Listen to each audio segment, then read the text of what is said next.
when you're in the thick of something, you only see what you're feeling in that moment. So you don't realize that this feeling that you're experiencing won't last forever. The feeling of the heaviness is like the thought of, what if this is never going to change? And it won't, as long as you decide to change. The Apartment Gurus podcast is brought to you by Greenlight Equity Group, an apartment acquisitions and holdings firm co-founded by Carl York and Tate Siemer, host of this show.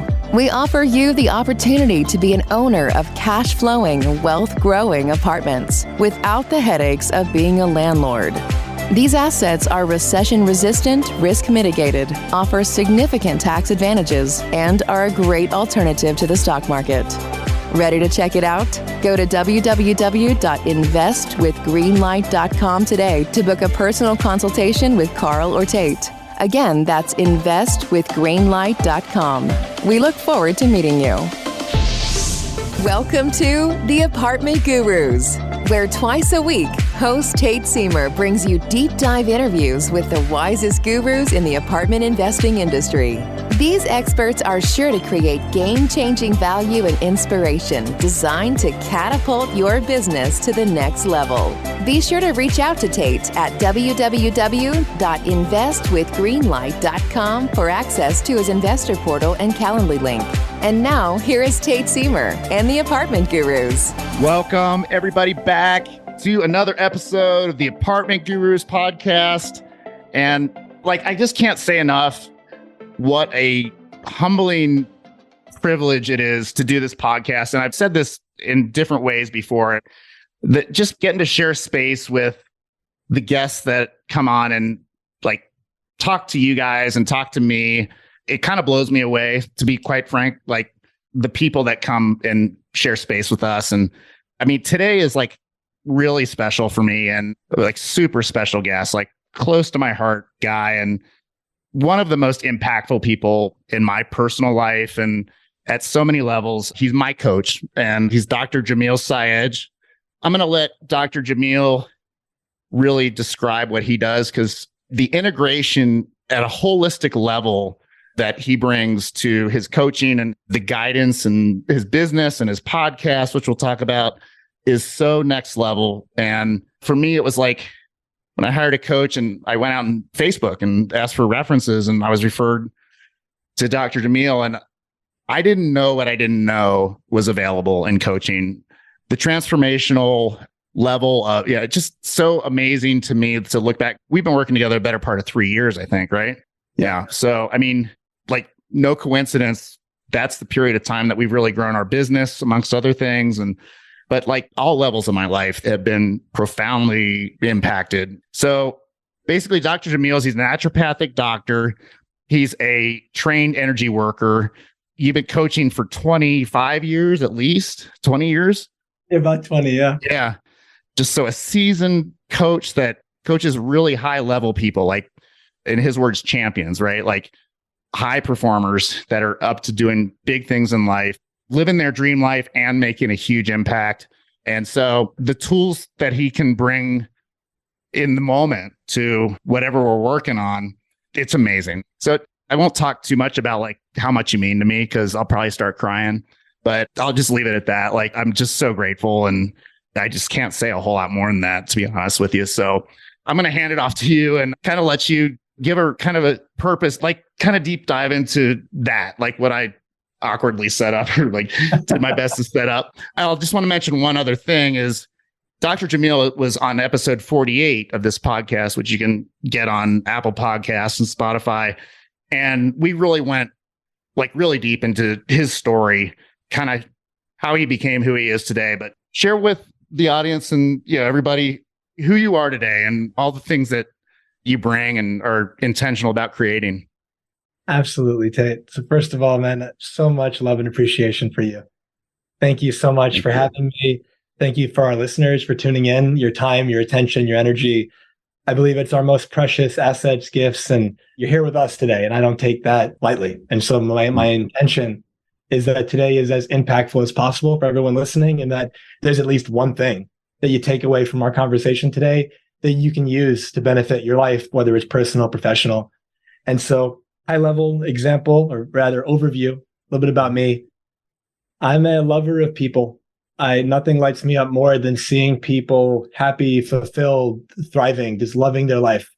And any part that I can play in making that happen, it's part of what I view, what I've created my mission to be, to help leaders, champions, and high performers to experience the happiness, peace, and fulfillment that they've always wanted as they create what I call an extraordinary life without regret. When I think about defining these terms, I think it's really important. Tate mentioned earlier, champion, leader. They might mean different things to different people. For me, when I think about a high performer, this is a person who wants to be the best at the things that matter most to them. When I think about a leader, this is a person who's saying, it's more than just about me. It's the we. It's my family, my company, my community. It's the world, depending on the size of the vision. But I want to make an impact. And when I think about a champion, this is a person who says, I want to be the best, period. Not just the best I can be, but I want to be number one.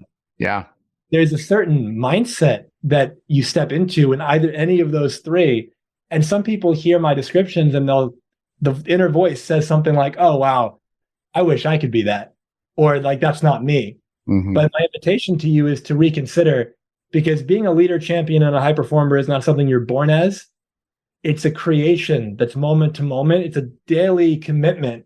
Who am I going to be? Who am I choosing to step up and into the moment as? You can be a champion, a high performer, a leader in your family, in your business, with your health, with your finances, if you choose to be. That's the first part. And then there's the extraordinary life without regret. And to me, that's that life on your terms. I won't reshare my whole story. It's in the other podcast, but the high level short version of it. I was 19 years old and my father had a brain aneurysm, and he came as close to dying as you can come without actually dying. But we were told after he had that 4-hour brain surgery that highly likely he was about to die. And we were in this hypercritical state where maybe seconds left, who knows? And I walk into that room and I see my father, and I was filled with this immense regret, because I felt like I didn't have the relationship with him that I could have. I didn't know him the way that I would have loved to. And I'm 19, he's 49. And I'm being told by all these medical professionals, we've got seconds, minutes, hours, like we have no idea. And I felt this immense sense of regret, and the regret of, I wish things were different.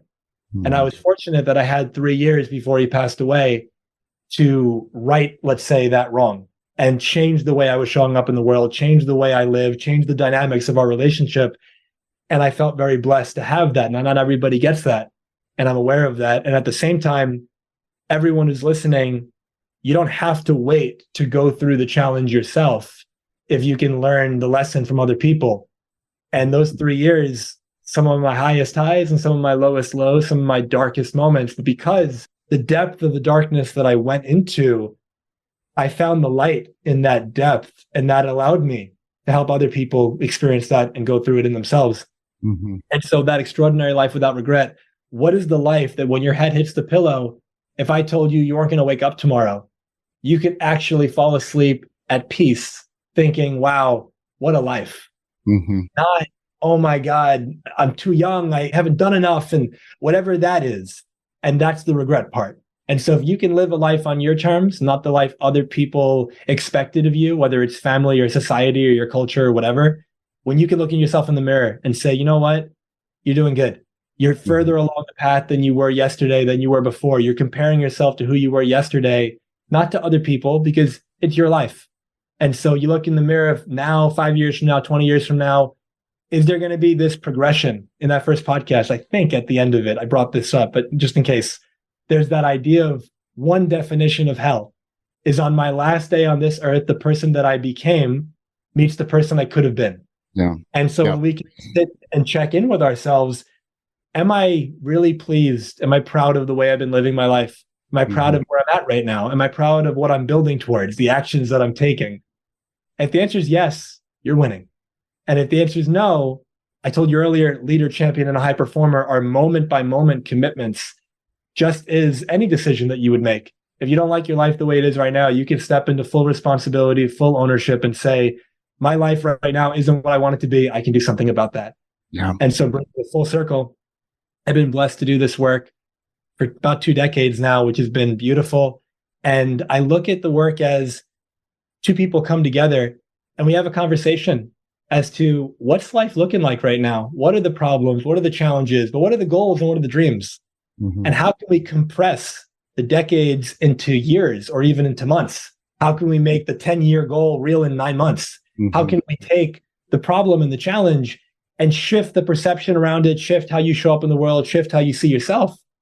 So you're able to solve that, dissolve the problem is the way I like to think of it. You can solve a problem or you can dissolve a problem. When you solve it, you're saying it's real and you're going to do something about it. When you dissolve it, you're shifting the thinking that created it in the first place.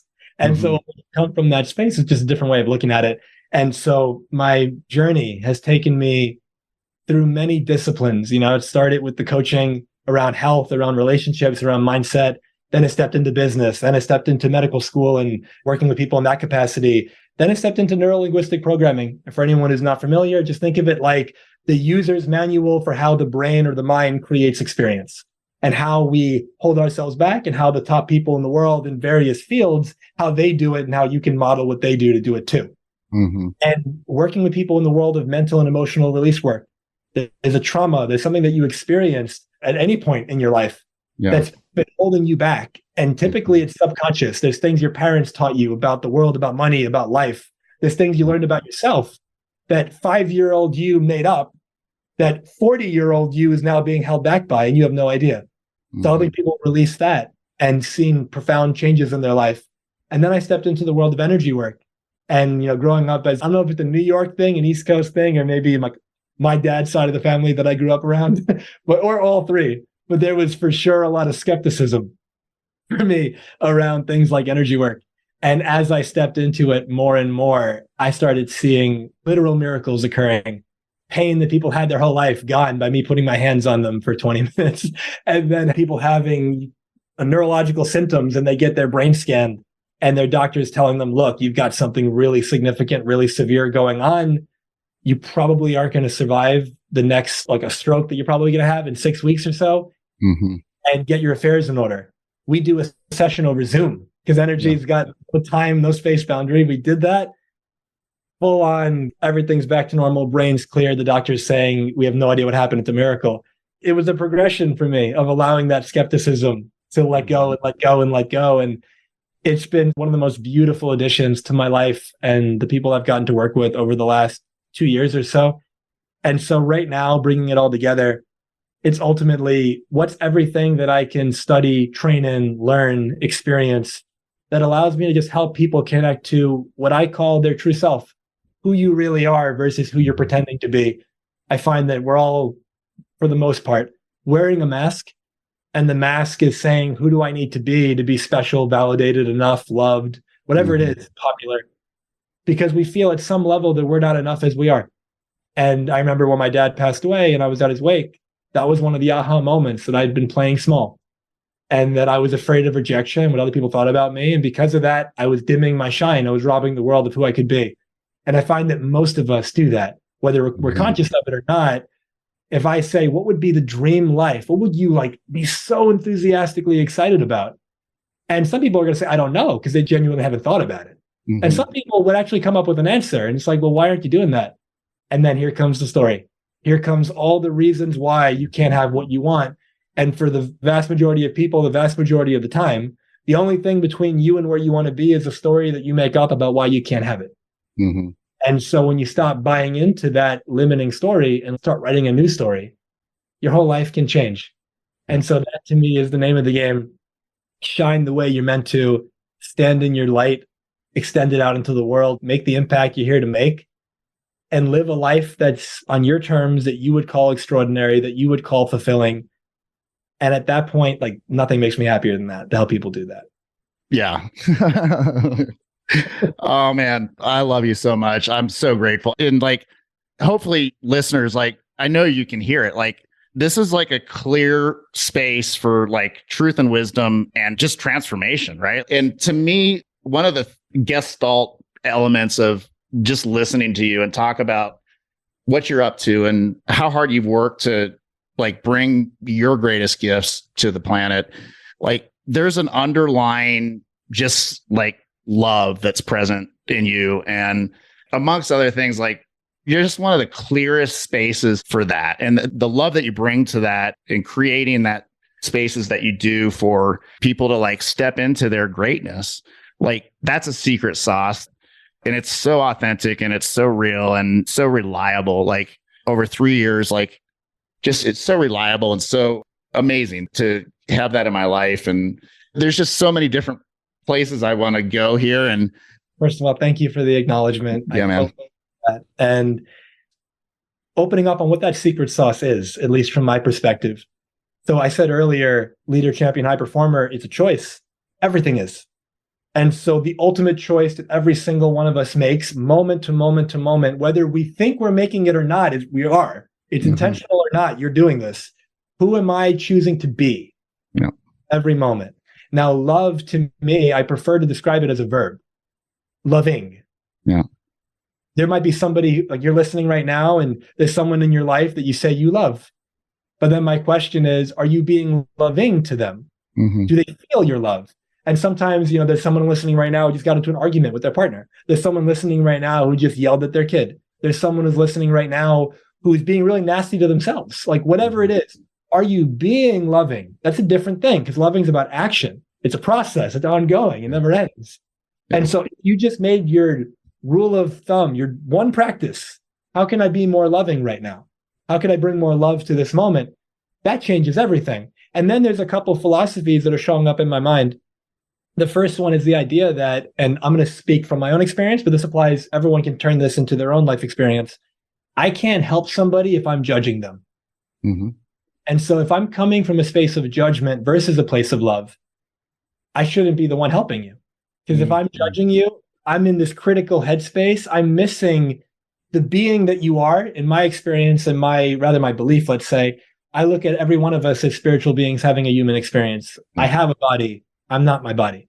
Yeah. And from that space, and just a simple, anyone who's just not in agreement with that, this is not me trying to convince, but just coming from this space.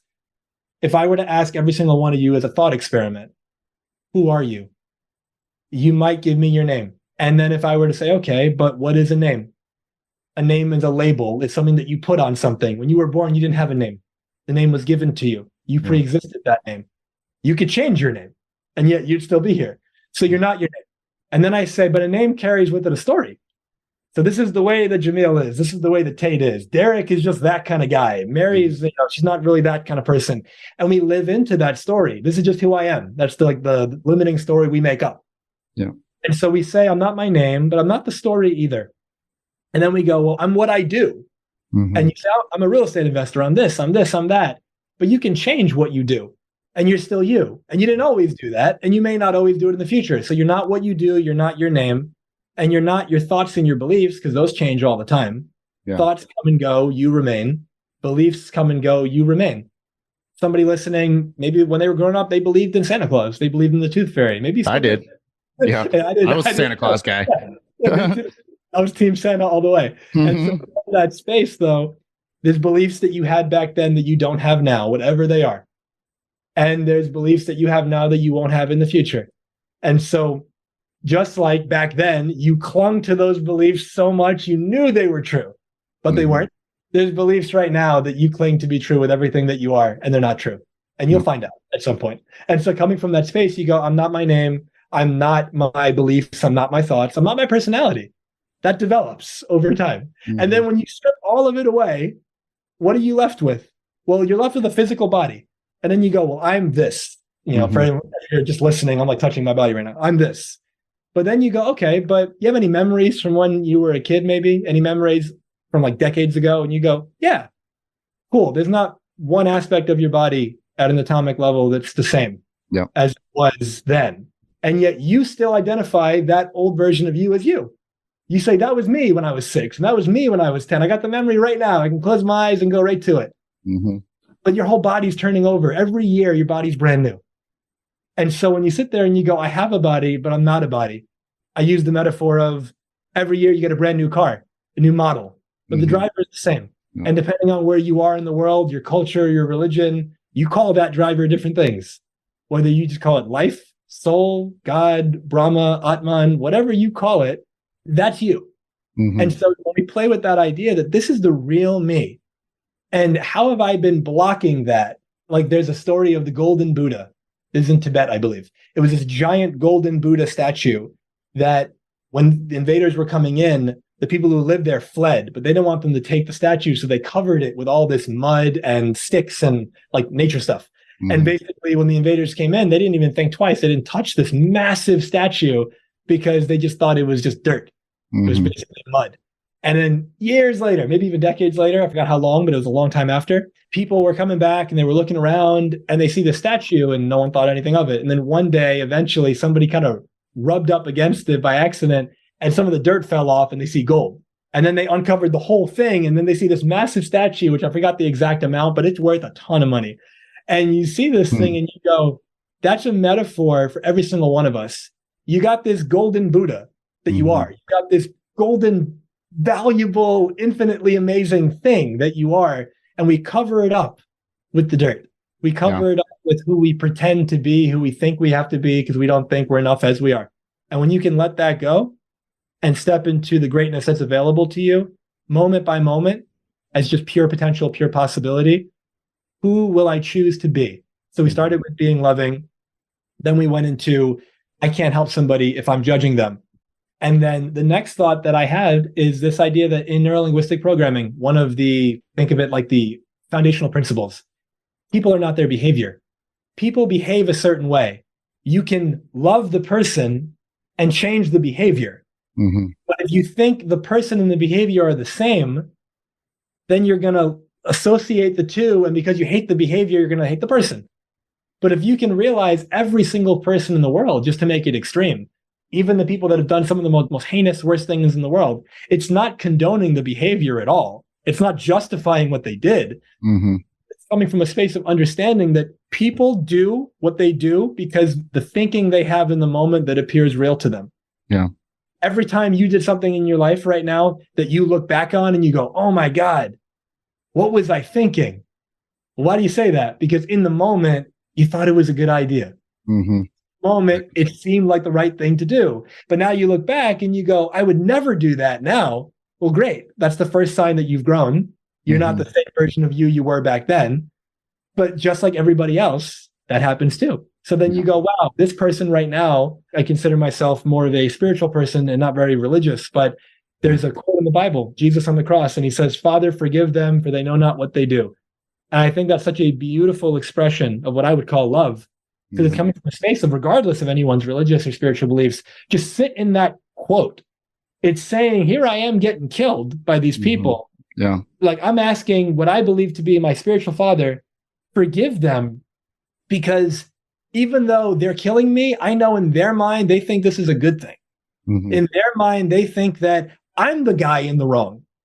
And so literally they're doing the best they can with what they've got. And when you know better, you do better. And so when you realize, wow, there's times in my life where I thought I knew what I was doing or talking about, and I behaved in a certain way, and now I have some regret or remorse around that, and I do differently. Well, the person you're judging right now, they're in that point. And in a week, in a month, in a year, in an hour, whatever it is, they're going to have that insight. You know what? I wish I could have taken that back and done differently. So my general philosophy is, let's not judge, because like everyone else, we all go through our down moments. We all go through our moments where it's not our finest hour, where we're not really bringing the best of who we are out to the surface. What if we led with forgiveness? We led with love. We led with understanding. And we came from a space of, people are doing the best they can with the thinking they have in the moment that feels real to them. I'm going to love the person and I'm going to do what I can to help change the behavior. If I can't change the behavior, okay, I'll enforce the boundary and I'll walk away and I won't be around that person anymore. But I can do it with love in my heart. I don't have to do it with any resentment. There's a quote from the Buddha where he says something like, I'm going to paraphrase it. Harboring resentment is like drinking poison and expecting the other person to die. It doesn't work that way. And so you holding on to hatred, you not forgiving, you doing anything that you're doing doesn't help you at all. And so everyone who's listening, let's step into that space of love, because it's not something unique to me. It's something that every single person can choose to step into. But like anything else, it's a practice. And whatever you practice, you get good at. If you practice judgment, you get good at judgment. If you practice love, you get good at love. And when you come from that space, you go to the gym, you see someone, let's say, who's way bigger than you are.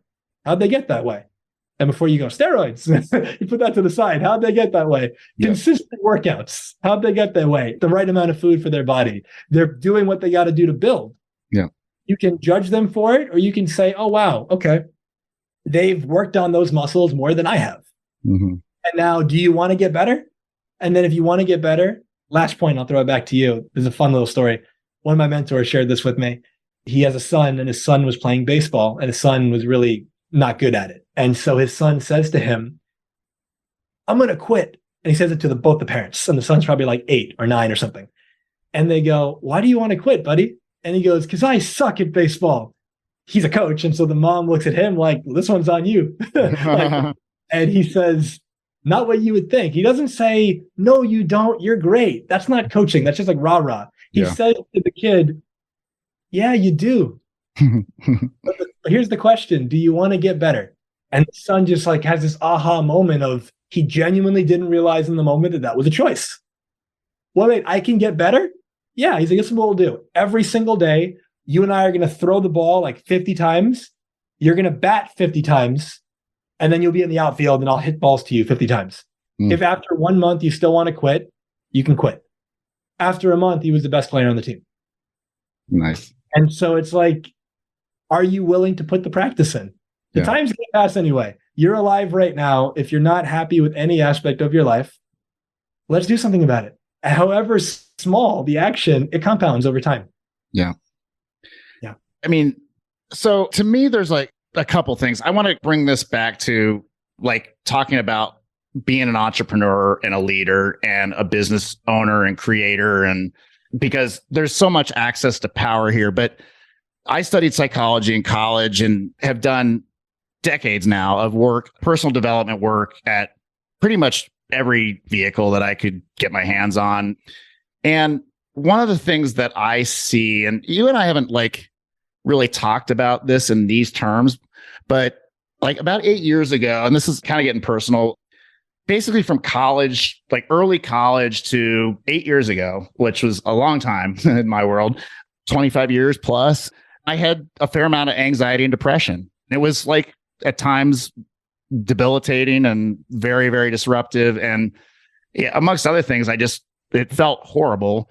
And I think the one like natural like gift that I maybe brought to the table, or I just working, right? Like, and things wouldn't get better and I'd try something else, or I'd double down on what I was already doing, whether that's therapy or spiritual work or yoga.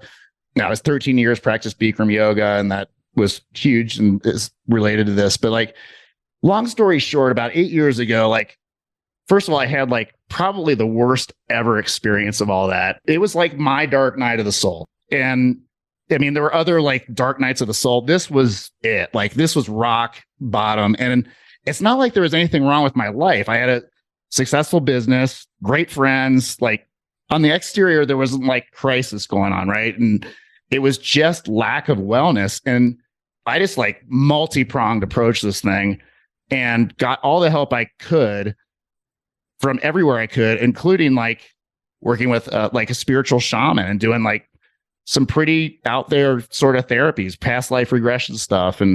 But I did some work on a really practical level of like setting boundaries with key people in my life that needed to be set. And dude, things just fell into place. Like, and to me, it was like the core, what I look at is like really making the difference here. And there were so many aspects of it, like nutritional, all that stuff, medication, all that stuff. But like, I finally decided that no matter how bad it hurt or like how dark it got, I was going to sit with my shadow, like in Carl Jung's paradigm, like, and sit with the darkness and feel the pain and feel like how scary it is to me in that place, amongst other things. And I wasn't going to leave, right? I decided consciously to stay with that. And it's like something shifted, like, and I look at it as like the healing of my life. And that's not to say that there haven't been like challenges. There have been challenges, especially like some business transitions and some challenging deals. And in fact, like the level of inner peace and like wellness that I had access to after that healing that I feel like I went through, it was like those breakdowns in business and other places, like they were just like, okay. And I knew through I just had this sense of faith. Like, it wasn't like faith, it was like a knowing that things as dark as they seemed at the time in the business or other places, like I just knew that it was going to work out.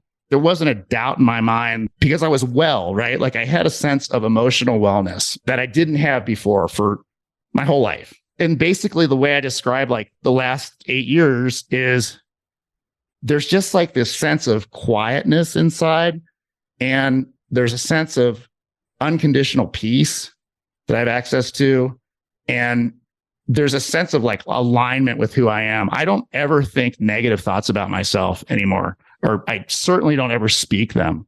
I never make self-deprecating jokes in any form or fashion. And amongst other things, like I'm committed to basically just have a boundary around toxicity in my life.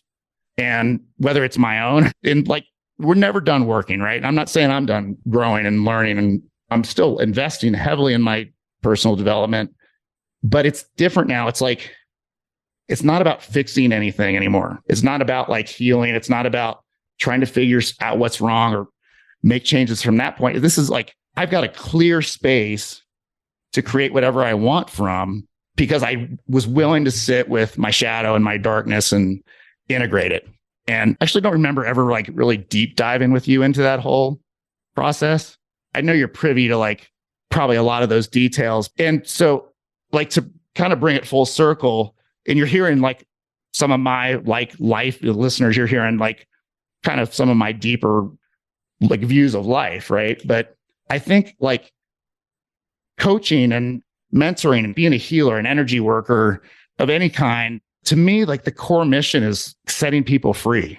To me, there's just like this fundamental, we're all different. We all have different paths, right? And we all face different challenges. But I think there's kind of this archetypal integration and like really owning your shadow, for lack of a better term. Like, you could go do some research on Carl Jung on YouTube and the shadow work, and like going through that and being willing to like give yourself to that and burn the ships. Like there's no other way to go here except into this next version of me.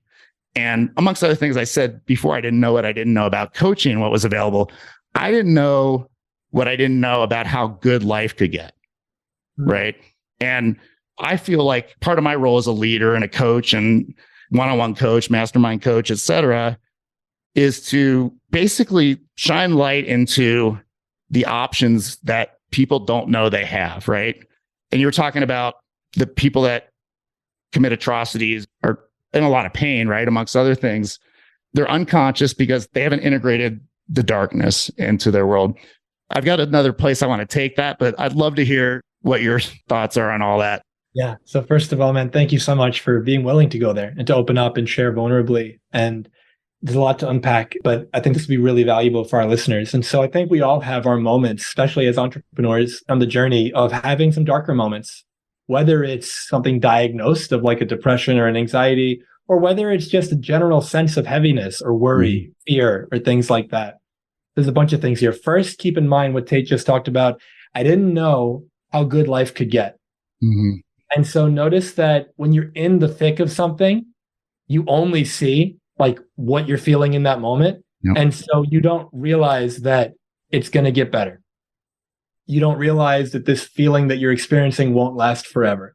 Part of the feeling of the heaviness is like the thought of, what if this is never going to change? Like, what if life's going to stay this way? And it won't, as long as you decide to change. And what I mean by that is life changes when you change.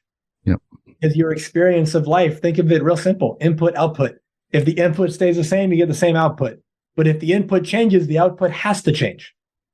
So what I'm about to share is more of like a multi-targeted approach, because there isn't one way, because everyone feels what they feel for different reasons. But first and foremost, it's being gentle with yourself and realizing that when you're in a low point, like having like the word that I love, grace. Have grace with and for yourself, and not putting the pressure on yourself to perform at the same level every day. Our best is different moment to moment. And so if a certain day you're capable of your 10 out of 10, awesome. But on a different day, if you're at a 2 because of where your headspace is, trying to force a 10 out of yourself that day it's probably just going to lead to disappointment and frustration. And it's probably not going to happen. And so if you're having one of these low moments in your life, first have the grace with yourself and just first remember, this won't last forever. This will change. And whether it's minutes, hours, days, weeks, months, I'm going to do something about this. Now, I'll just start with sometimes medication is appropriate. Sometimes it is useful. Sometimes it's useful for a period of time. Right. And it kind of gets you over a hump. And sometimes it isn't as useful because it depends on what's causing the problem. Yeah. Sometimes we go straight to medication first and it may or may not work. And sometimes we use it as a last resort. Fast forward, it's not going to work. I mean, it'll work in how it's designed to work, but it's not going to do your healing and your work for you, right? Like, it's not going to make a conscious choice for you to step up and just stare whatever it is you're dealing with in the face and not numb yourself out and work through what there is to work through. And sorry, I really didn't mean to hijack you there, but that to me is like the ultimate access to personal power is in the integration of all aspects of you, right?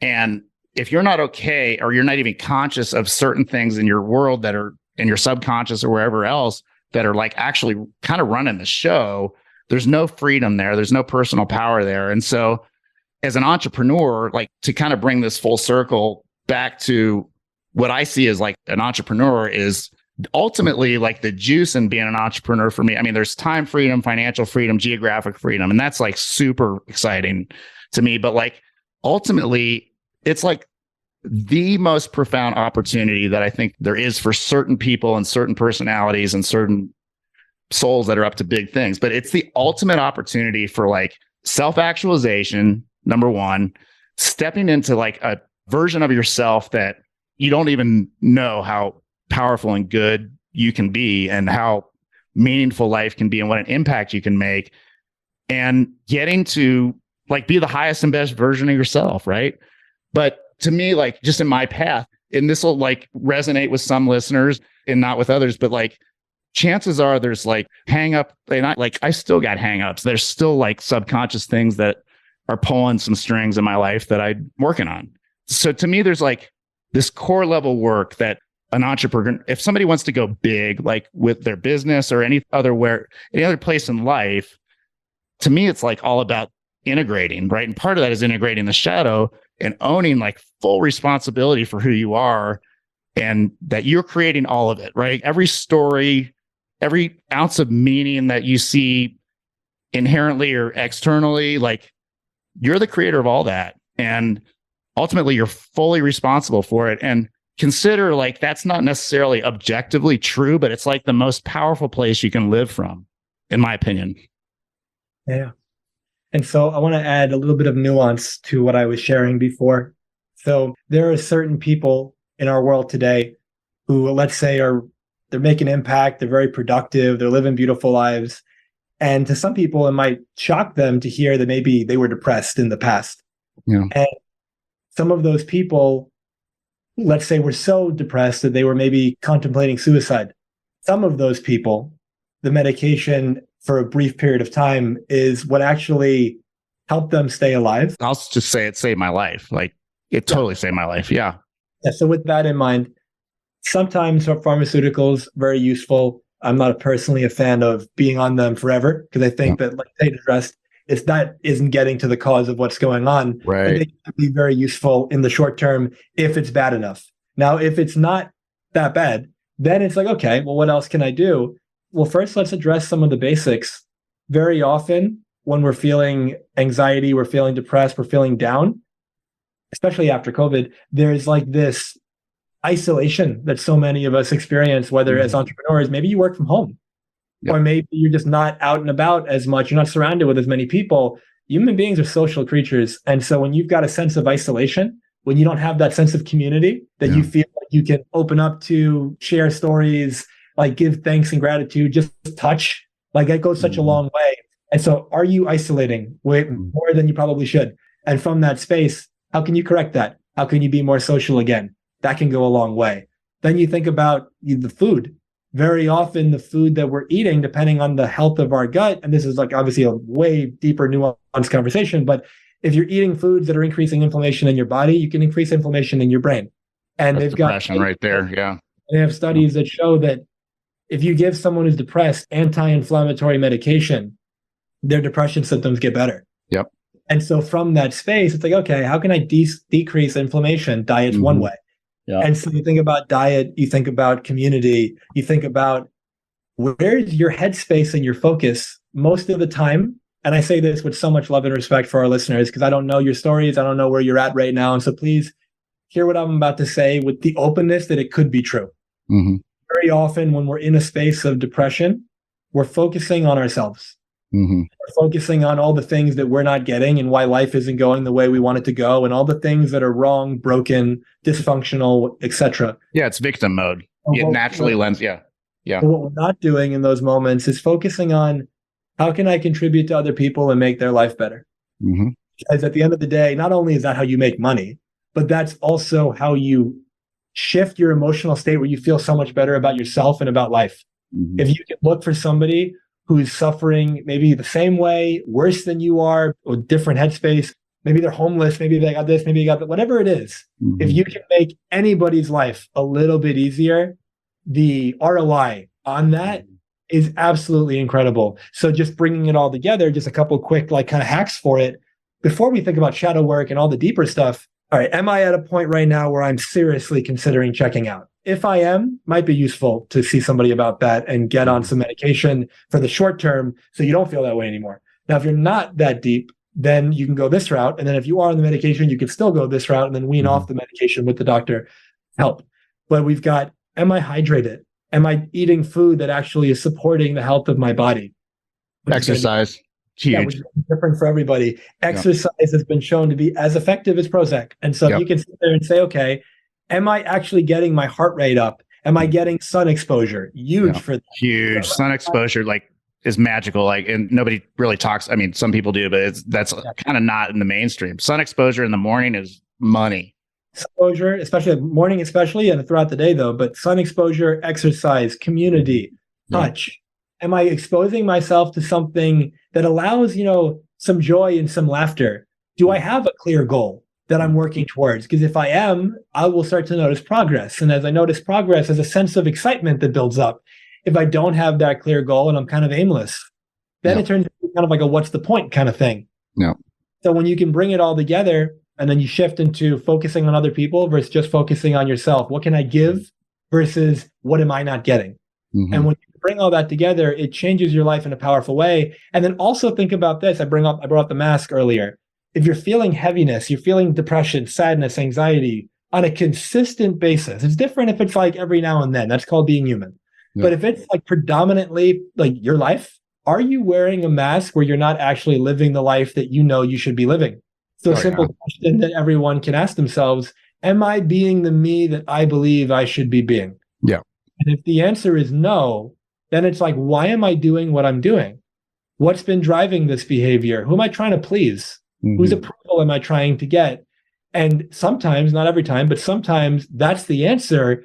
Like you're depressed because your spirit is suffocating. Your spirit's like yelling at you, hey, we're supposed to go that way. And you're continuing to go the opposite direction out of fear, out of whatever you think it might be. But if you can first and foremost check in, am I taking care of myself? Am I sleeping? That's a big one too. If I'm underslept, all those what you might call negative or unserving or depleting emotions, they amplify in your life. So think about the basics. This isn't like rocket science. It's really simple stuff that most people don't do. Am I hydrated? Am I sleeping? Am I eating foods that are not creating inflammation in my body? Am I having community? Am I having touch? Am I having a sense of purpose that feels good for me? Am I focusing on other people and how I can contribute? Or am I focusing on poor me and my story? And when you can shift away from all that, it's like, okay, life's going to change for you in a big way, whether there's medication or not. Very often people who have anxiety, depression, mental, emotional kind of challenges, amino acid supplementation can often be very helpful. It depends on the individual, whether or not it'll be for them, but that can be really useful. And it's just, there's a whole rabbit hole this can go down, and it's going to be individual for everyone. But recognize that A, you're not alone. So often we think we're the only one going through it because in the moment we're just focused on ourselves. And it's not because something's wrong with us. We're just kind of caught up in our stuff. And it's natural. It happens to all of us. And there's that expression, you can't see the forest from the trees. When you're so caught up in your stuff, you're like an inch away from the tree and you're just seeing that tree and it's all you see. And knowing that there will be better times ahead, this won't last forever. There are some things you can do right now to feel better, whether it's go for a walk, whether it's exercise, whether it's get the sunshine, whether it's talk to a friend and just say, hey, I don't really want any advice right now, but I just want to share.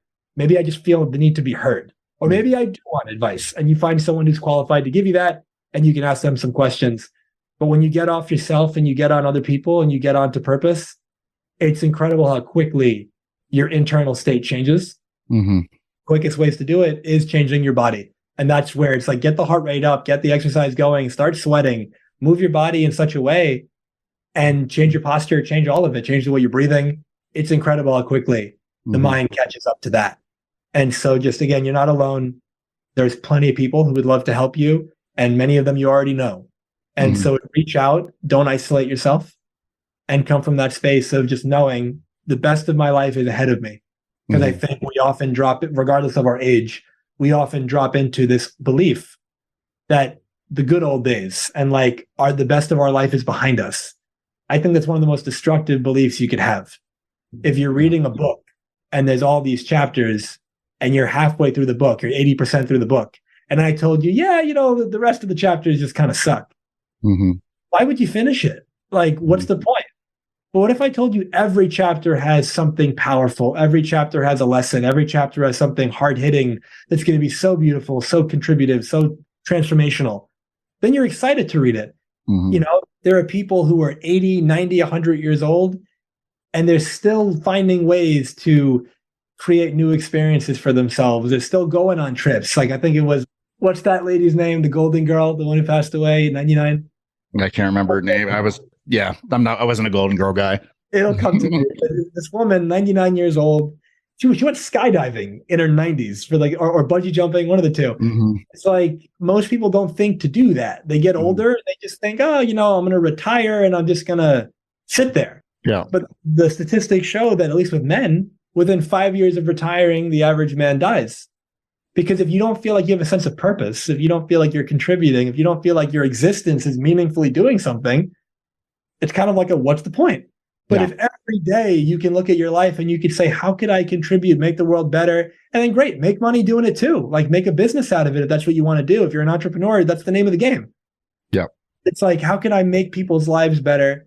And then my life gets better as a proxy of that. Yeah, I'll pause there because I went for I mean, it's interesting that you went deep on the depression, lack of wellness, lack of integration thing. And to me, what that means is, and maybe lots of listeners needed to go there. I think what I would like to speak to is like the greatness and the possibility of like not just being well and okay, but like life just freaking knocking your socks off. And yeah, you're 80, 90, you're skiing, you're surfing, you're yoga, whatever. Like, and to me, like none of that's accessible until you do this core work, Jamil. Like, I'll just kind of go back to that. Like, if you're depressed right now, like Jamil just went through some amazing, like helping techniques to either cope or to kind of raise your vibration, bring you back into a sense of feeling okay. What I would say from going through like decades of it is at the end of the day, like the opportunity is to really like take on that there's a quantum level of healing available to you. And there's a life behind that you can't even imagine is possible.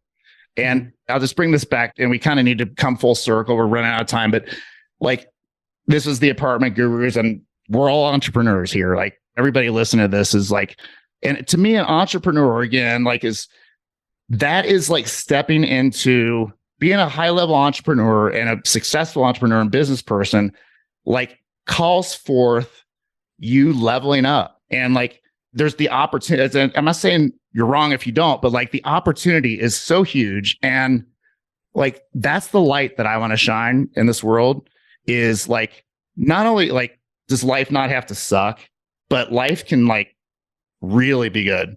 And to me, the entrepreneurial venture, if you can bring a level of like, to bring it full circle back to the presence of love, generating in the moment being loving. And in this case, it's loving yourself first enough, number one, to do the work to heal. Number two, to define who you want to be and be clear about that. And then you naturally love your work at that point. You love whatever you're doing at that point and whoever you're doing it with. And there's so much power there, like that you didn't have access to before, to be the creator of your network, your business, your culture in business, right? Like hundreds and hundreds of millions of dollars worth of real estate, commercial real estate, which is what we talk about here. Like, I just think that I'm just so excited about this message that I had no idea that this was available to me. And of course, like, I didn't know even like, after I went through some of the things I went through and like the quote unquote healing that I went through, like it's taken me 8 years to like develop who I am now, which is like somebody that is here to anybody that wants to like join me, in this case in real estate. Like I'm like all about like giving people access to their like greatness and their power. And by power, I mean like the ability to like, number one, step away from any story that's not serving you and be self-determining of like every aspect of your life, and just creating like, I really like try to get my coaching clients to think about like, what if life were like really, really good? What does that look like? Because we so seldom, especially if there's a lack of wellness and depression, that sort of thing, from there, you can't even begin to see it. But even if there's not depression, like sometimes don't even think to like dream at that level. Yeah. Something that's really important, it's beautiful to kind of bring it full circle with this. I think that if we think of it like on a scale of 1 to 10, every one of our listeners are at a different point on that scale. Mm-hmm. And I think there's various practices, like the expression best practices, right? Like what are the best practices? Well, it depends on where you're at. If somebody's in that 1 to 3 range in their mental, emotional health right now, some of the things I was sharing as it relates to how do we get you from like terrible to neutral?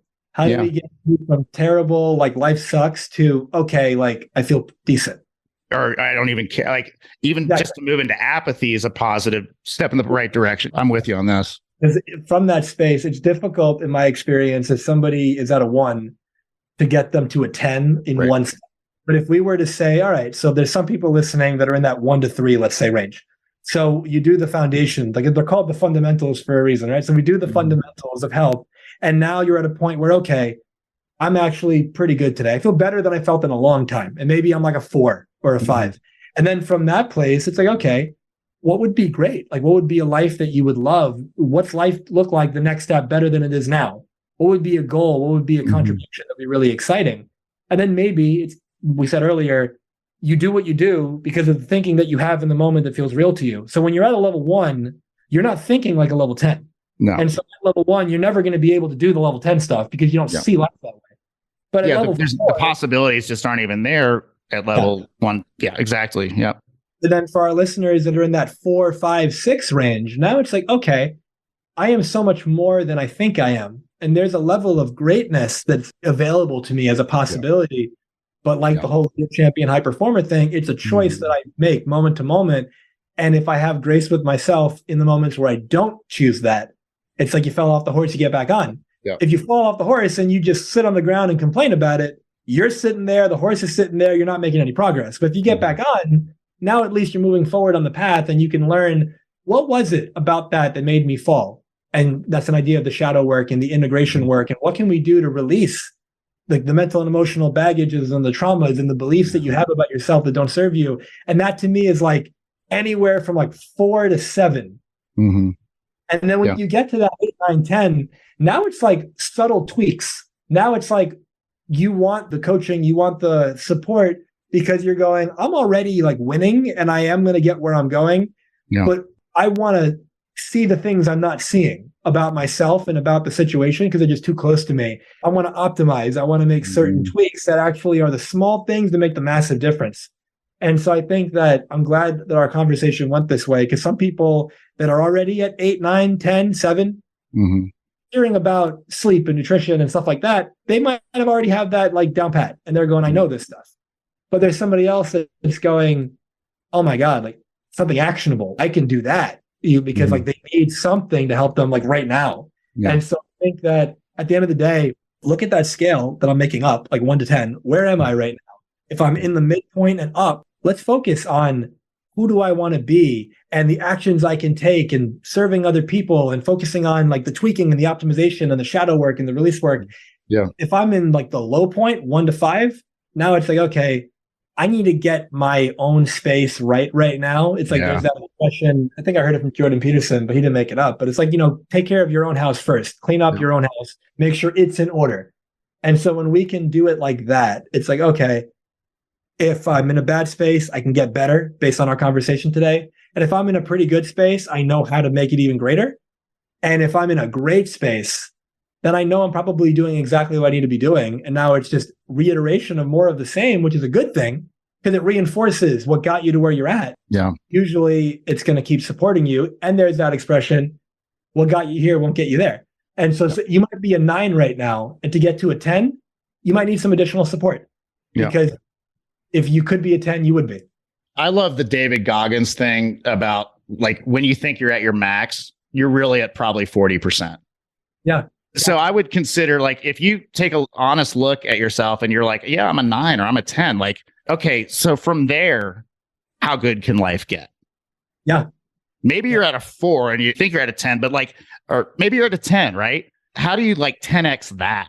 What does that look like? And by the way, like for me, how do I bring as many people along for the ride as want to choose in to living like just this expansive, abundant life? And again, like I love the breadth of this conversation and talking about like all the levels, right? Because there's so much to learn at every stage. And I guess what I like to kind of create the possibility of for people and myself is not just that linear progression, but consider that there's a quantum progression that's available too. So that's like miracles, right? Like that's when life just gets magical and miracles show up and stuff happens that you didn't see coming. You didn't like serendipities, synchronicities.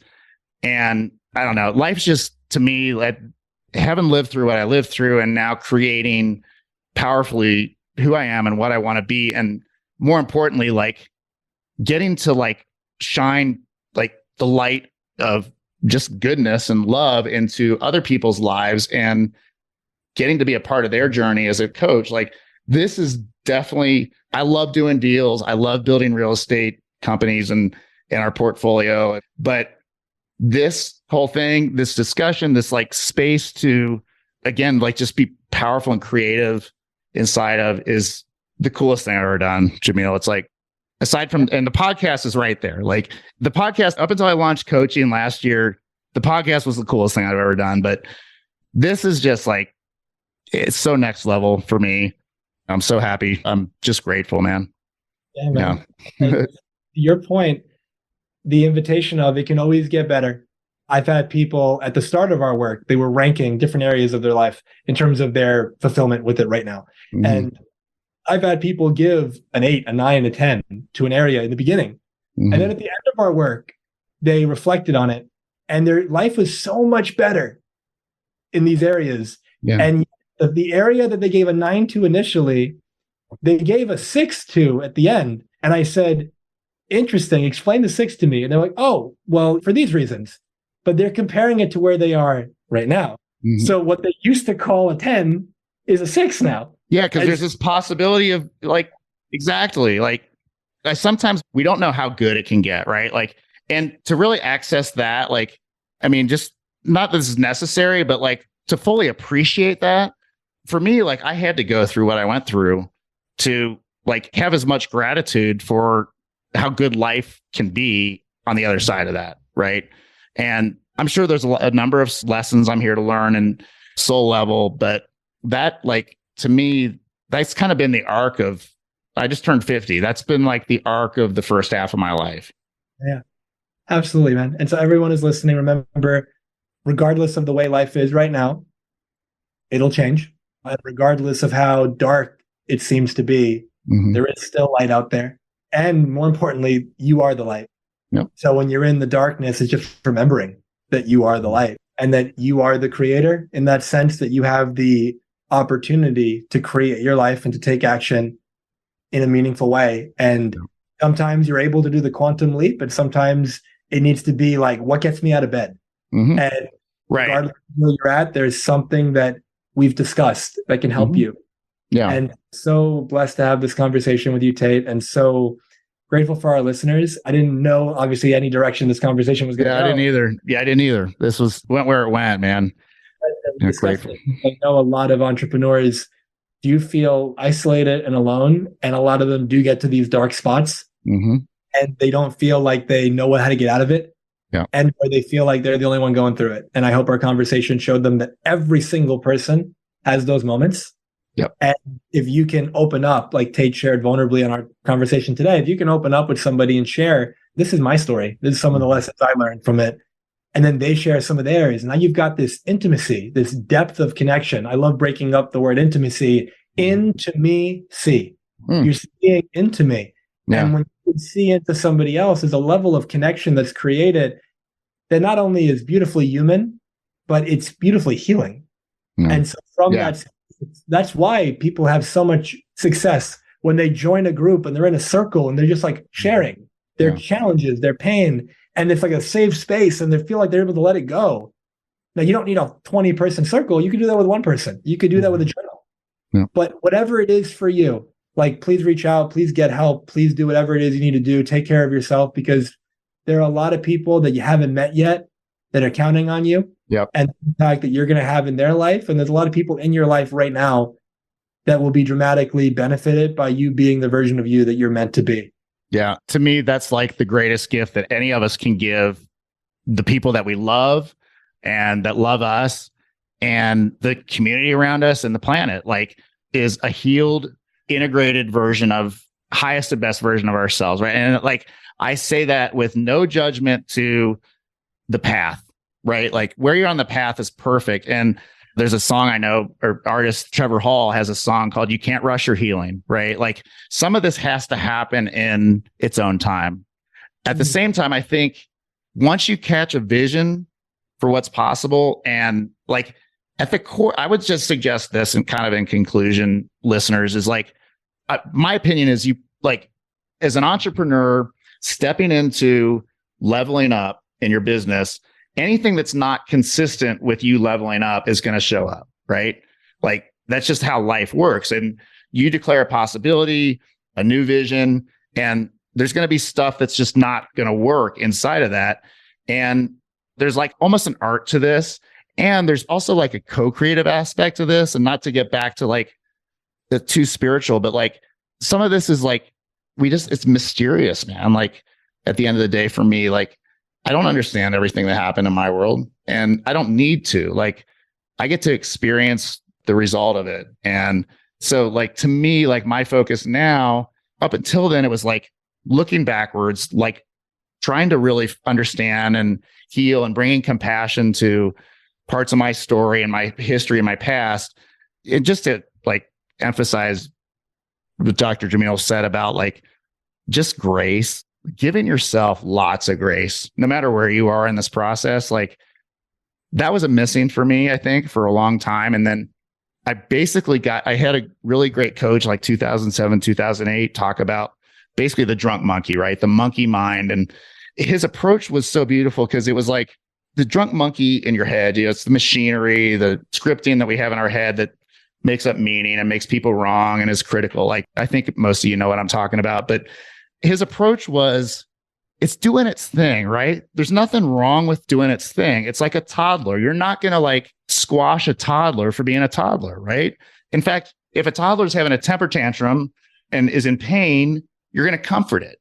And so like, if you can bring that level of like grace and compassion and not making yourself wrong for where you are and what you're going through, like, to me, that was like, it's a kind of subtle nuance in some ways, but in other ways, it's like everything. Like, it basically, for me to get through the keyhole or with the gauntlet or whatever you want to call it, like, it did require like a new level of self-love. People who are listening right now, look at their experience right now. First, remember that you have survived and overcome every challenge you've ever experienced. That's why you're here. which means you've got a 100% track record of handling it. Mm-hmm. I've been with so many people over the years that were in moments of feeling like it was all over. And then within sometimes minutes, if not hours or weeks, they were in a completely different headspace and everything was going really great. Yeah. Now, in the moment when it felt like it was over, they're not thinking, oh, this is going to change in like 3 days, because we don't know it. Right. Life can change so fast. Yeah, that's one of the things you got me really powerfully present to, is how, like, dude, especially like in business and as an entrepreneur building a business, like, you can wake up in the morning and by the end of the day be worth millions of dollars more than you were when you woke up. Like, that's a real possibility, especially in commercial real estate. And that's just one example of, like, you just don't know how close you are sometimes. It's funny, what's coming up to mind, and this isn't meant to be negative, it's meant to, I think this is going to go somewhere productive.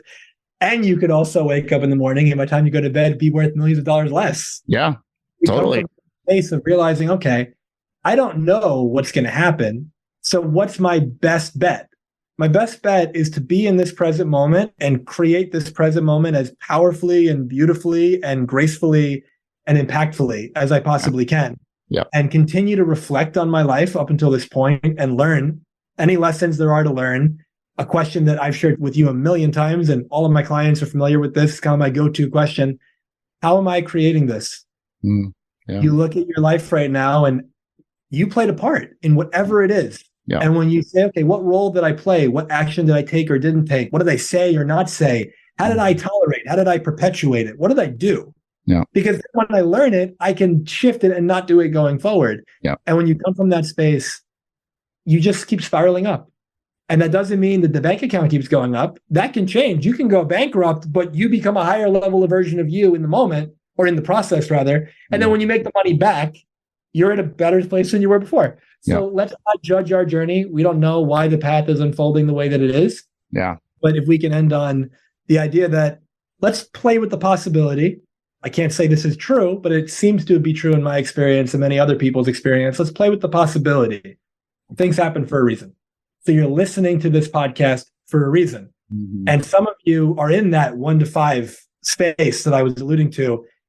And what if you're listening to this for a reason? This came into your life at the perfect time to help you get into that 5+ category. Yeah. What if that's going to be what makes all the difference? You tuned into Tate's podcast and it changed your life. Yeah. That's a perfect place to leave this. And hopefully that, like, go back and listen to that. I don't say this very often, but go back and listen to this one again, because if you listen closely and, like, get present to what's here, like, there are some serious access points to your personal power available in this conversation. And there's different parts of this that are going to mean different things to different people, depending on where you are and what you're up to. And just be present to, like, and I'll just go back to, like, I think everybody listening, and I really feel like at a soul level, like, what there is to do right now. And maybe consciously you don't. Sometimes there's not, like, one right thing to do, right? Like, there's something to create, you have options. But I think when we can access, like, this level of wisdom, whether it's through a coach or through meditation or some sort of spiritual practice or exercise or whatever that is, like, there's so much wisdom in us. And if we can bring the love and the grace that we talked about and the service, of other people, and you throw some of these ingredients that we just talked about into your life, and you don't know what you don't know, right? Like, and I love that. I love that about life. It's such a mysterious miracle to me. If I can add this last part, because you just jogged this in my memory. Yeah. Times when we're in that lower headspace, we're in that 1 to 3, 1 to 4 range, solutions present themselves, and we buy into the story that won't work for me, or we buy into the story that I've tried that before. Yeah. And my loving rebuttal to that is, it's not that it didn't work, it's the way that you did it didn't work. Yep. Because it works for everybody. And so if you're not the exception, you're not the person that exercise doesn't help. You're not the person that being hydrated and eating good food doesn't help. You're not the person that wouldn't benefit from some more sleep and some more purpose and touch and communication and connection and all that and contribution. And so when you come from that space of take it as a challenge for 30, 60, 90 days, go through this podcast and apply everything we talked about and see if your life doesn't improve. And I would imagine that there's no way that it wouldn't. Yeah. Awesome. Dude, I love this. Like you and I mean, we've worked hours, hundreds probably at this point of hours, certainly many, many dozens of hours together. And this to me is like, this was a brand new sort of experience between us, to be honest. Like, I'm just super grateful. And it's exciting to me to get to share your light with my listeners and anybody that finds their way to this podcast and this YouTube video. Like, that is a thrill. Like, it's just awesome. So, dude, amazing stuff. What's the best way for listeners to reach you? First of all, tell them about the name of the podcast and just a quick way to reach you. Sure. So the podcast is called Transformation Starts Today. It's been a really beautiful experience to create that. I'm sure people will enjoy it. There's some wonderful conversations that have been had on the podcast. If anyone is interested in looking at content, I've been putting out content since 2015, 2014. So there's almost 1,000 pieces of content at this point. Short videos, blogs, quotes, whatever it is, that's designed to just give you an impactful shift in 2-3 minutes or less. And so I think that can be really useful for people. And if anyone's interested in having a conversation, if there's a situation you're going through or a goal or a dream, like I said, you want to compress it instead of 5-10 years, you want to get it in a couple months to a year or two, let's partner up, let's make it happen. And you can have that conversation at jamilsayegh.com. It's JAMILSAYEGH.com. I'll give Tate the link and schedule the call there. And that's it for me. But I also want to just share my acknowledgement first to you, Tate, first for having me on the show again. It's so beautiful to see that I got to be episode, like I think it's at 48 or in the 40s, and you're in the 200s now. And it's just a testament to the work ethic and the dedication that you have. And it's so beautiful to see how the show has progressed. And I know how meaningful it has been in your life. And so just good on you. There was a friend of mine, he was a client for a period of time as well. He runs a podcast producing company. He helps all these people. And he told me, I think it's the vast majority of podcasters never make it past, I think it's episode like 15. Right. You're in the 200s, man. Like, that's incredible. It's like basically Joe Rogan status of yours. And so congratulations to you. Thanks, man. For our listeners, thank you so much for being a part of today's conversation, sending you and your family so much love and wishing you a beautiful life. Yeah. I'm going to sign off on that, man. I usually do some fancy little sign. We're going to leave it right there. Listeners, we love you. Like, hopefully you can feel that. So we'll see you on the next episode, everybody. Go get them. This episode of The Apartment Gurus is being brought to you by Greenlight Equity Group. Greenlight Equity Group acquires and operates cash-flowing multifamily assets in progressive metropolitan markets such as Salt Lake City, Idaho, San Antonio, Oklahoma City, and Columbus, Ohio. Greenlight targets consistent, solid returns for its investors and a healthy environment for residents by operating high-quality, safe, clean, affordable apartment communities.